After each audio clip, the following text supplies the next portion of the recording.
کہ باپ نے بیٹے کو جانشین کیوں بنایا؟ تو وہ یزید کو لان تان کرتے کرتے حضرت امیر معاویہ کے اوپر بھی تبرہ کرتے ہیں۔ ان بدبختوں کو یہ نہیں پتا کہ صحابی رسول کے اوپر تان کرنا کتنا بڑا جرم ہے۔ اب ہوا یہ تھا کہ 60 ہجری ہے۔ اب لفظوں کو یاد رکھنا، ورنہ ترنم کے ساتھ آپ سنتے گئے تو شعر پڑھتے گئے تو آپ کو حالات و واقعات کی سمجھ نہیں آئی۔ 60 ہجری حضرت سیدنا امیر معاویہ رضی اللہ تعالی عنہ آپ بیمار ہوتے ہیں، غالباً آپ کو فالج کا اٹیک ہوا، تو آپ نے اپنے بیٹے یزید کو ایک خط دیا کہ یہ خط امام حسین تک دمشق، حضرت امیر معاویہ دمشق میں بیٹھے ہیں، تو دمشق سے لے کر مدینہ پاک کا سفر بڑا طول کا ہے، کہا کہ یہ خط ان تک پہنچا دیں اور ان سے عرض کریں کہ آپ جس کو چاہیں دمشق کے اندر اپنا خلیفہ مقرر فرما دیں۔ لیکن کیا ہوا، یزید نے اس خط کا فائدہ اٹھایا اور فائدہ اٹھا کے اس نے دوسرا خط روانہ کیا۔ اس میں لکھا تھا عبداللہ بن زبیر، عبداللہ بن عمر اور حسین پاک کی بیعت کی جائے۔ یہ 3 شخصیات تھی، عبداللہ بن زبیر، عبداللہ بن عمر اور امام حسین۔ ان تینوں شخصیات کی بیعت لی جائے، اگر بیعت نہ کریں تو پھر ان کے خلاف اعلان کر دیا جائے کہ ان کو مارا جائے گا۔ ملا کر امام علی مقام نے فرمایا کہ یہ تو ایسا نہیں ہو سکتا، تم زبردستی ہمارے کو مسلط ہو رہے ہو، تم پر ملا اعلان کرو، مدینے کے چوراہے پہ اعلان کرو کہ حضرت امیر معاویہ کا انتقال ہو گیا ہے، تو بیعت کا اعلان کرنا ہے، جو بیعت کرے گا دیکھی جائے۔ ایسا تو نہیں ہوگا کہ حسین چھپ کے بیعت کرے۔ ملا کر کوفہ والوں نے خطوط لکھے، اور خطوط اس لیے لکھے کہ جو یزید تھا اس نے محرمات کے ساتھ، یعنی جن کے ساتھ نکاح نہیں ہو سکتا، ان کے ساتھ نکاح کو حلال کر دیا، اور اس بدبخت نے شراب کو حلال کر دیا، نماز کی پابندی نہیں کر رہا۔ میں جو حاکم وقت ہو اور نماز نہ پڑھے، ہم اس کی بیعت کیسے کر سکتے ہیں؟ یہ سارے معاملات سامنے آئے۔ بلا کر امام علی مقام کو خطوط آئے، خطوط کے پیچھے آپ کو جانا پڑا، اور آپ نے مدینہ شریف سے اپنا سفر شروع کیا۔ بحمد تعالی میں نے اس محلے کی زیارت کی ہے، بنی حوالہ محلہ تھا، جو جنت البقیع سے جب آپ باہر نکلیں گے تو یہ سامنے محلہ ہے، اس محلے سے آپ نے سفر شروع کیا تھا۔ سفر شروع کر کے 8 ذی الحجہ کو مکہ میں پہنچے، اور سفر چلتا چلتا آپ نے حج نہیں کیا، اور چلتے چلتے 2 محرم الحرام کا دن تھا، 61ویں ہجری شروع ہو چکی تھی۔ 61ویں اب کون سی ہے؟ 1448۔ اس وقت 61ویں ہجری شروع ہو چکی تھی۔ امام علی مقام آپ کا قافلہ چل رہا ہے، آپ کے قافلے کو ایک آدمی جس کا نام غر ہے، اس نے میرے امام کے قافلے کو روک لیا۔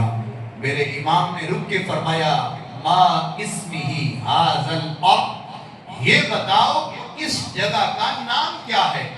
اس نے کہا ھذا ارض کربلا، اس جگہ کا نام کربلا ہے۔ آپ نے کہا اللہم انی اعوذ بک من عذاب کربلا، اللہ اس جگہ سے آنے والی مصیبتوں سے ہم کو پناہ دے۔ اس کے بعد امام نے فرمایا اپنے خیمے لگا لو۔ جب خیمے لگ گئے، امام علی مقام وہاں پر رک گئے۔ دن گزرتا رہا، 3 محرم بھی گزری، ملا کر 6 محرم گزری، 7 محرم جب گزری، 7 محرم کو پیچھے سے حکم آتا ہے حسینی قافلوں پر پابندی سخت کر دو، پانی کی بوند تک نہ پی سکیں۔ ہو سکتا ہے کہ پانی نہ ملے گا تو یہ پیاسے بھلکیں گے، تو کہیں گے ہم یزید بیعت کرتے ہیں۔ نادانوں کو کیا خبر کہ جن کے خاندان والے ایڑی رگڑے تو آب زمزم پیدا ہوتا ہے، وہ تیرے پانی کے کیا محتاج تھے۔ بلاخر امام علی مقام پر پانی کی بندش ہے اور یزیدیوں کی فوج بڑھتی بڑھتی یہ 30,000 فوجی آ گئے۔ کتنے فوجی؟ اب یہ دیکھیے کتنا ظلم ہے، اور حسینی سپاہیوں کی تعداد 140 یا 145 کے قریب سپاہی ہے،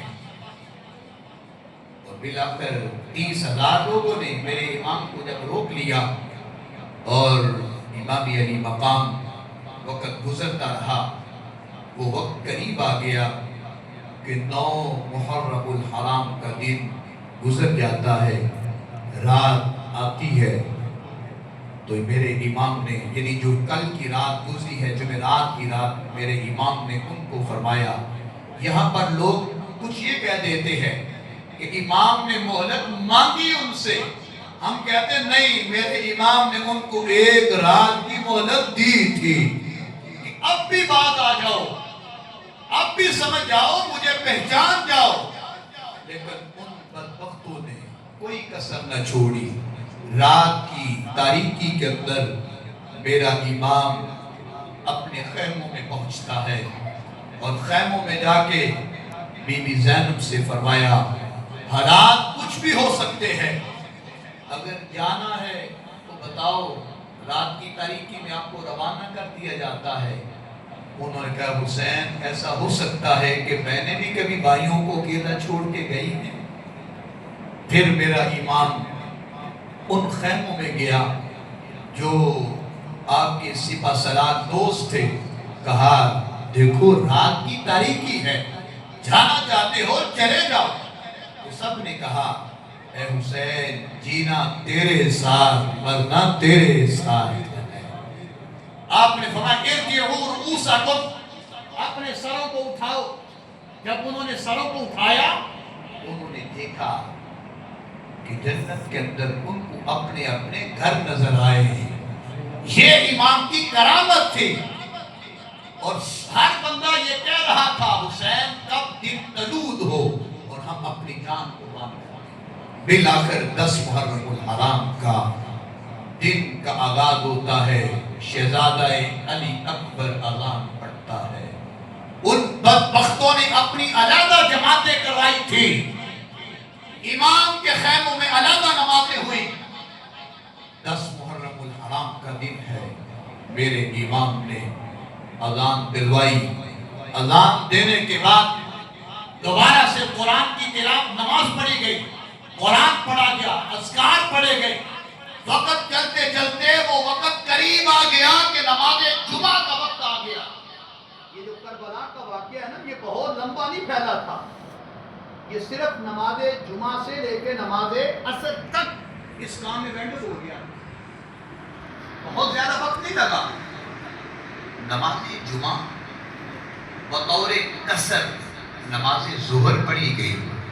میرے امام نے نماز پڑھنے کے بعد آپ کھڑے ہو گئے، کہا اتمام حجت کے لیے خطبہ پڑھنے لگا ہوں، لوگوں مجھے پہچانو، میں حسین ابن علی ہوں، میں وہی ہوں جس کے لیے مصطفیٰ نے جمعہ کا خطبہ ترک کر دیا، میں وہی ہوں جس کے کان میں میرے مصطفیٰ نے اذان پڑھی ہے، جس کے منہ کے اندر جو گھٹتی ہے، جو تحلیق ہے، گھٹتی ہے، وہ سرکار کے لعاب دہن کی ہے۔ آج حسین کو پہچان لو، ارے لوگوں میں جنت کے جوانوں کا سردار ہوں، لیکن کسی کے اوپر کوئی اثر نہیں ہوا۔ امام علی مقام خطبہ دینے کے بعد ان سے تو بالکل مایوس ہوئے۔ بلاخر ایک ایسا بندہ جس کا نام حر تھا، وہ آگے بڑھا، کہنے لگا امام مجھے معاف فرمائیے، میں ہی ہوں وہ جس کی وجہ سے آپ کو اس زمین پہ رکنا پڑا، امام مجھے معاف فرما دیں، اگر معاف کرتے ہیں تو میں آپ کے ساتھ آ جاتا ہوں۔ میرے امام نے ان کو معاف کیا۔ حر آگے نکلے، عرض کیا اے حسین میں چاہتا ہوں کہ سب سے پہلے آپ کی طرف سے میں شہید ہونا چاہتا ہوں۔ آپ نے اجازت دی اور آگے نکلا، شہید ہو گیا۔ اسی میدان کے اندر ایک ایسا آدمی جس کا نام وہاب بن کلبی ہے، ارے اس نوجوان کی شادی کو صرف 17 دن ہوئے ہیں۔ کتنے دن؟ یارو کوئی ہے ایسا دوست ہو سکتا ہے؟ یارو ابھی 17 دن گزرے ہیں شادی کو۔ وہاب بن کلبی کی والدہ کہتی ہے بیٹا تم یتیم ہو، مجھے پتا ہے میرا کوئی اور آسر نہیں ہے، لیکن یاد رکھے کل قیامت کے دن کہیں یہ نہ ہو کہ ہم سے یہ پوچھا جائے کہ حسین پہ مشکل وقت آیا تھا، آپ نے ان کا ساتھ ہی نہیں دیا۔ وہ وہاب بن کلبی آگے نکلے، شہید ہو گئے۔ ایک 11 سال کا بچہ بھی اس میدان میں شہید ہوتا ہے۔ اس کے بعد چلتے چلتے امام علی مقام کے خاندان کی باری آتی ہے۔ شہزادہ علی اکبر جن کی عمر تقریباً 18 سال کے قریب ہے، شہزادہ علی اکبر کو تیار کیا اور میدان میں بھیجا۔ لڑتے لڑتے شہید ہو کر لاشا خیمے میں پہنچ گیا۔ اس کے بعد شہزادہ قاسم کی باری آتی ہے۔ یہ جناب قاسم جو ہے یہ امام حسن کے بیٹے ہیں اور شبیہ مصطفیٰ بھی ہے، ان کی شکل میرے مصطفیٰ کے ساتھ ملتی تھی۔ یہ بھی آگے نکلے، تیار کیا، شہید ہوئے، خیمے میں واپس پہنچے۔ حضرت زینب آگے بڑھتی ہے، عرض کیا بھائی جان اونو محمد یہ 2 پھول لے کے آئی، ان کو قبول فرمائیں۔ وہ بھی شہید ہوئے۔ جب سب کی شہادتیں ہو جاتی ہے، خیمے سے ایک بچے کے رونے کی آواز ملتی ہے، اس کا نام علی اصغر ہے۔ علی اصغر ہے۔ امام علی مقام کو آواز ملتی ہے، شہربانو جو ایران کے بادشاہ کی بیٹی ہے، امام کے نکاح میں تھی، عرض کیا حسین کچھ نہیں آج تک مانگا، علی اصغر کے لیے ایک دفعہ یزیدیوں سے سوال تو کر لو، میرا امام کیوں گیا؟ صرف اس لیے گیا کہ کل کوئی یہ نہ کہہ دے کہ حسین ایک مرتبہ تم آ جاتے۔ میرا امام اتمام حجت کے لیے ان تک پہنچا اور جا کر کہا کہ میرے ننھے علی اصغر کو پانی کا ایک گھونٹ دے دو۔ ان بدبختوں پر سخت طاری ہوا اور ایک بدبخت ایسے آگے بڑھا، اس نے امام کے حالت پہ تیر چلایا۔ ماں کا بچہ یار کیا ہوتا ہے، حالت سے تیر باہر نکالا، پانی کا چلو بھرا، آسمان کی طرف پھینک کے کہا اللہ یہ تو ایک علی اصغر ہے، ہزاروں علی اصغر ہوتے تو میرے نام پہ قربان کر دیتا۔ میرا امام شہبانوں کو یہ تحفہ پیش کر دیتا ہے۔ جب دیکھا سب کی شہادتیں ہو گئی، امام زین العابدین آگے بڑھنے لگے، کہا بیٹا رک جاؤ، تم سے نسل حسینی چلے۔ میرا امام خود تیار ہوا، لباس منگوایا، ہمشیرہ کو سمجھایا کہ زینب دیکھو تم میری بہن ہو، قافلے پہ ماتم نہیں آنا چاہیے، کوئی واویلا نہ کرے، بال نہ نوچے، یہ عہد لیا۔ تو سیدہ زینب عرض کرتی ہیں بھائی جان سب کو تیار آپ نے کیا ہے، اب آپ جانے لگے ہیں تو آپ کو تیار میں کروں گی۔ سیدہ زینب نے تیاری کروائی اور میرا امام جب اپنے گھوڑے پر سوار ہونے لگا، سیدہ زینب نے رکاب پہ پاؤں نہیں رکھنے دیا بلکہ اپنے ہاتھوں پہ پاؤں رکھوا کے کہا کہ بھائی سوار ہو جاؤ۔ جب سواری کروائی میرا امام لڑتا رہا، لڑتے لڑتے وہ وقت آ جاتا ہے کہ نماز عصر کا وقت قریب آیا۔ میرے امام نے فرمایا کہ اس وقت جنگ روک دو، ارے بدبختو اللہ کے حضور جا رہا ہوں، آخری وقت کی نماز کو پڑھ لینے دو، آخری وقت کی نماز کو پڑھنے دو۔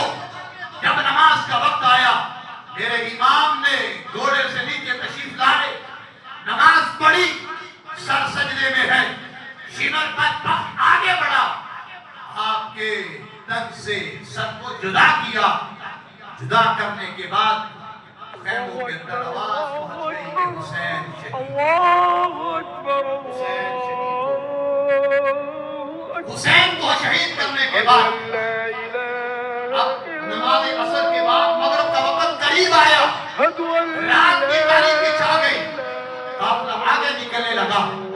جب قافلہ آگے بڑھتا ہے راستے میں رات آ گئی، أشهد اکثر لوگوں نے لوگوں میں یہ دیکھا ہوگا کہ عیسائیوں نے حي على سرائے بنائے تھے، سرائے بنانا ہوتا ہے کہ رات گزارنے کی جگہ، یہ سرائے بنا تھا اور وہ ایک راہب عیسائی کا تھا، اور رب کعبہ کی قسم یہ ساری رات جو ہے وہ مکانہ میں گزرتی۔ جمعے کی نماز کے بعد طبیعت خراب تھی، کافی دنوں سے جگاتا ہے، پروگرام پہ پروگرام ہو رہے ہیں، میں میڈیسن لے کے دوبارہ آیا، ابھی چائے بھی آپ سے ڈاکٹر صاحب سے آ کے پی، طبیعت بھی نہیں ٹھیک تھی، لیکن اس کے باوجود میں نے ایک بار بھی اپنی آواز میں محسوس نہیں کروایا کہ میں بیمار ہوں۔ ذکر حسین ہو تو پھر ساری بیماریاں بھول جاتی ہیں۔ رب کعبہ کی قسم یہ حدیث، یہ روایت میرے سامنے جب گزری رات کو کہ اس راہب کو پتا تھا، اس نے آسمانی کتابوں میں پڑھا تھا کہ شہزادہ حسین کو شہید کر کے لوگ یہاں سے گزریں گے، ان کا سر لے کے گزریں گے۔ اس بندے نے اپنی جمع پونجی جب جو بھی کماتا تو خوشبو خریدتا تھا۔ کیا خریدتا تھا؟ ابھی میں ادھر میں نے مغرب پڑھی ہے تو مجھے عود کی ہلکی ہلکی خوشبو آ رہی تھی، یہ سب سے کمال کی خوشبو عود ہے، تو اس نے تمام جتنے بھی خوشبوئیں تھی خریدتا رہا، اپنے جمع پونجی سے کپڑے نہیں لیے، خوشبو خریدتا رہا، خوشبوئیں خریدتا رہا۔ آج میرے امام کا قافلہ جب گزر رہا تھا، اس نے کہا رات رک جاؤ اور یہ بتاؤ کہ یہ سر کس کا ہے؟ انہوں نے کہا یہ ایک باغی کا ہے۔ لعنت ہے تیری سوچ پہ۔ یزیدیوں نے کہا کہ یہ ایک باغی کا سر ہے، امیر کے خلاف اس نے بغاوت کی ہے، ہم نے کچل دیا۔ کہا یہ تو بتاؤ کہ ہے کس کا؟ کہنے لگے حسین ابن علی کا سر ہے۔ بدبخت اس وقت اس نے سنا، اس نے تو اپنے سر کو پکڑ لیا کہ یہ کیا ہے؟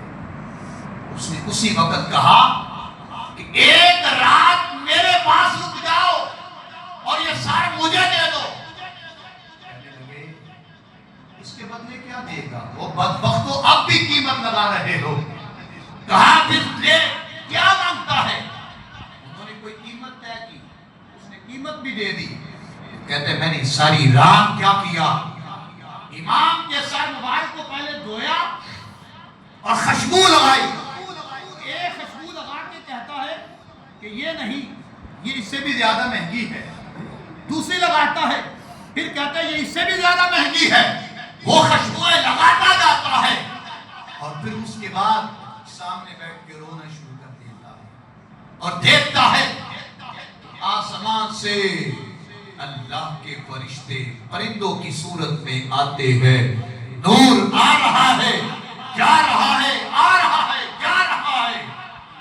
اس نے اسی وقت رات گزری تو کہا یزیدیوں تم واپس تو جا رہے ہو، لیکن آج میں تمہارے سامنے اقرار کرتا ہوں، ارے جس حسین کے سر کی زیارت رات پر میں نے کی ہے، ارے رب کعبہ کی قسم ساری رات اللہ کے نور کی برسات ہوتی رہی ہے، تو آج میں تمہارے سامنے اعلان کرتا ہوں لا الہ الا اللہ محمد رسول اللہ، اشہد ان لا الہ الا اللہ وحدہ لا شریک لہ واشہد ان محمدا عبدہ ورسولہ۔ یہ کلمہ پڑھ کے مسلمان ہوتا ہے، کہتا بدبختو یہ تو دیکھو کہ میں نے سر کی زیارت کی ہے، تو کلمہ پڑھ رہا ہوں. ارے بدبختو تمہارے پاس حسین موجود تھے, تم نے شہید کر کے کیا حاصل کر لیا؟ اب قافلہ گزرتا ہے آگے. جب بغداد سے قافلہ گزرا, ایک خاتون جس کا نام بی بی فضہ ہے, بی بی فضہ, اگر اس کی داستان کھولی جائے تو بڑا وقت ہے. سورہ دہر کے اندر اس کا ذکر موجود ہے. 29ویں پارے میں ایک سورہ ہے, هل اتى على الانسان حين من الدهر لم يكن شيئا مذكورا. وہاں پر ایک آیت ہے وَيُطْعِمُونَ الطَّعَامَ عَلَى حُبِّهِ مِسْكِينًا وَيَتِيمًا وَأَسِيرًا. اگر آپ کے گھر میں, الحمدللہ قرآن پاک سب کے گھر میں ہے, آپ سورہ دہر کی ان آیتوں کا مطالعہ فرما لیں, انشاءاللہ آپ کو واقعہ یہ بھی مل جائے گا. اس گھرانے کی ایک خاتون ہے جس کا نام بی بی فضہ ہے. بی بی, بس آخری لمحات میرے ساتھ ذرا میرا ساتھ دیتے جائیں. بی بی فضہ ہے. قافلہ گزر رہا تھا. اس خاتون نے کیا کیا کہ اس قافلے کو, جس کے سر پہ چادر نہیں تو اس کو چادر دی, جن کو پانی کی ضرورت ہے ان کو پانی پیش کیا. اب یہ پیچھے سے خدمت کرتی جا رہی تھی. سب سے آگے بی بی زینب کی سواری تھی, آگے حسین کا ساتھ تھا.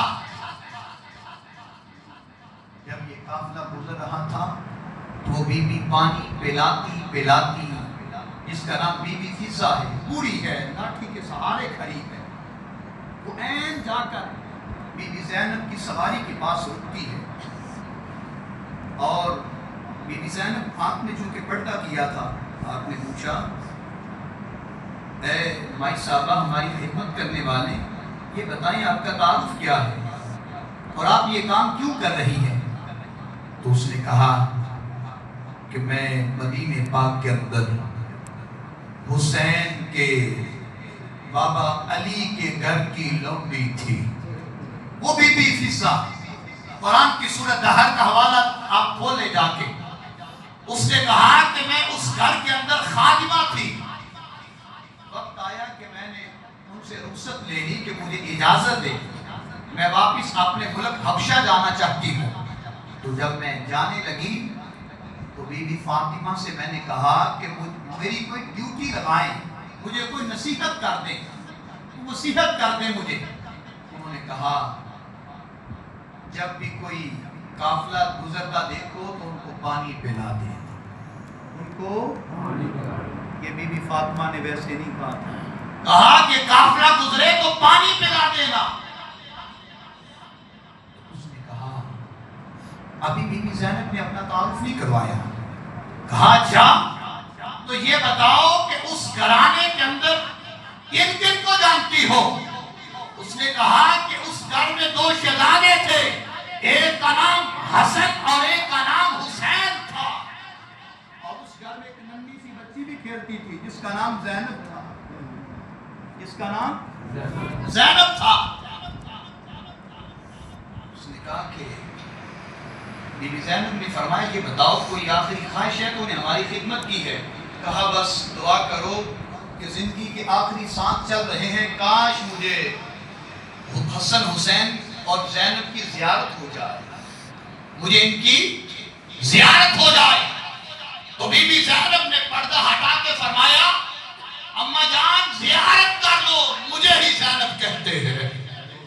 وہ جو آگے سر جا رہا ہے وہ حسین ابن علی کا سر ہے, وہ حسین ابن علی کا سر ہے. جب یہ بتایا وہ بی بی ساتھ چلی اور چلتے چلتے دمشق کے بغداد سے قافلہ گزرتا ہے. یزید کہتا ہے بغداد سے گھماؤ, لوگوں کو پتہ چلے کہ امیر المومنین کی بغاوت کرنے والوں کا یہ حشر ہوتا ہے. جب قافلہ گزر رہا تھا تو راستے میں کسی نے دیکھ کے کہا اصحاب کہف کا واقعہ بڑا انوکھا نرالا ہے. میرے امام کے ہاتھ ہلے تو قرآن کی تلاوت جاری ہوئی اور فرمایا سن, ارے اصحاب کہف کا واقعہ بڑا نرالا ہے, لیکن آج تک تو نے کوئی ایسا واقعہ دیکھا ہے کہ سر تن سے جدا ہو جائے لیکن پھر بھی قرآن کی تلاوت جاری رہے.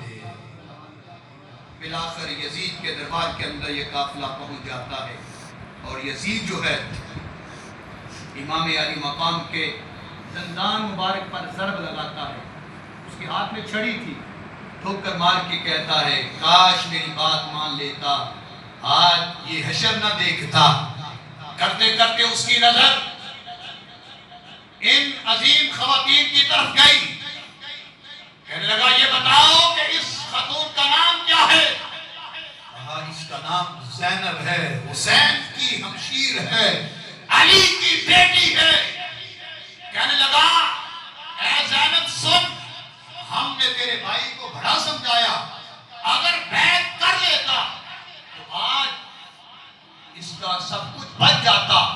آج اس کا سب کچھ اجڑ گیا ہے. اتنے میں اذان کی آواز آتی ہے اشہد ان محمد رسول اللہ. لیکن زینب بول کے فرماتی ہے ارے بدبخت، اب بھی دیکھ کہ تیرے خیمے کے اندر میرے نانا کا نام گونجا ہے، تو پھر سن سب کچھ قربان کر کے بھی اگر حسین کا نام زندہ ہے، آل رسول کا نام زندہ ہے، تو پھر کہنا پڑے گا مٹ گئے مٹتے ہیں، مٹ جائیں گے اضافے میں، نہ مٹا ہے نہ مٹے گا اے حسین کبھی چرچا تیرا.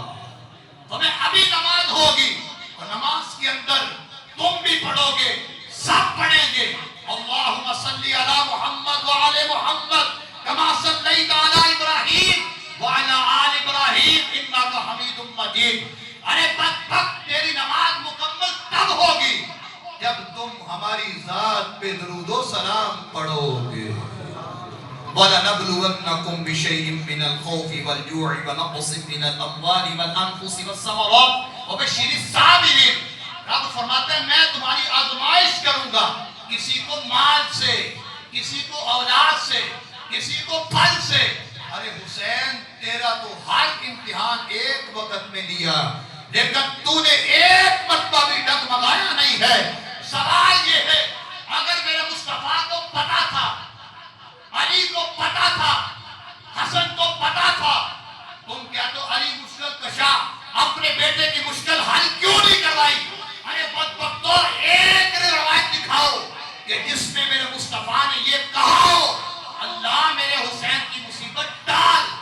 ارے میرا نبی تو وہ ہے اشارہ کرے تو رب قبلہ بدل دیتا ہے. جدھر وہ نظر نہیں آتے ہم وہ رستہ چھوڑ دیتے ہیں. کعبہ بنتا ہے ریاض اس طرف، رخ اپنا جدھر کو وہ موڑ دیتے ہیں. وہ اشارہ کرے چاند کے دو ٹکڑے ہوتے ہیں، اشارہ کرے سورج واپس مڑتا ہے، اشارہ کرے تو آپ کے ہاتھ سے پانی جاری ہوتا ہے. کیا نبی دعا کرتے تو مصیبت ٹل نہ جاتی؟ ایک مرتبہ بھی نہیں کہا، بلکہ یہ کہا اللہ حسین کو ثابت قدم رکھنا. قتل حسین اصل میں مر گئے یزید ہے، اسلام زندہ ہوتا ہے ہر کربلا کے بعد. حسین اب بھی زندہ ہے، کربلا کی خاک سے پوچھو، غیر و عام سے نہیں قرآن کے اوراق سے پوچھو. اللہ عمل کی توفیق